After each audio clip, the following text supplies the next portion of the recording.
આગળ વાત કરીએ અમદાવાદ એરપોર્ટના કાર્ગો ડેપો વિસ્તારમાં એટીએફ ચોરી મામલે એલસીબી ટીમ દ્વારા તપાસ શરૂ કરાઈ હતી અને તપાસ દરમિયાન ચાંદખેડા વિસ્તારમાં રહેતા મનદીપસિંહ નામના ટેન્કર ડ્રાઈવરની સાથે વધુ 2 આરોપીઓ ભૂપેન્દ્રસિંહ તોમર અને દીપુસિંહ રાજપૂતની ધરપકડ કરાઈ છે।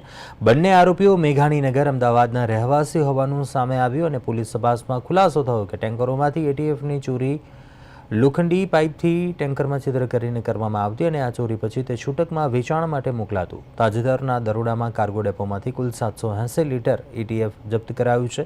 પોલીસે જણાવ્યું કે કાર્ગો ડેપો બહારની ખુલ્લી જગ્યા અને વેઇટિંગ એરિયામાં ઊભા રાખવામાં આવેલા ટેન્કરોમાંથી ચોરી થતી હતી। તપાસમાં જાણવા મળ્યું કે આ ચોરીની પદ્ધતિ અત્યંત વ્યાવસાયિક અને નિયમિત હતી અને હાલ એલસીબી અને ઝોન 4 પોલીસ દ્વારા આ ચોરીના સમગ્ર નેટવર્કને પકડી લઈ વધુ કાર્યવાહી હાથ ધરવામાં આવી રહી છે। એટીએફની ચોરી અને તેનો વેપાર ક્યાં સુધી ચાલી રહ્યો હતો તેની પણ વધુ વિગતો પર તપાસ ચાલી રહી છે। અને એમાં 2 આરોપી ભૂપેન્દ્રસિંહ રામપ્રકાશસિંહ તોમર અને દીપુસિંહ એવનરસિંહ રાજપૂત જે મેઘાણીનગરના રહેવાસી છે આ બંનેની ત્યાં ધરપકડ કરી।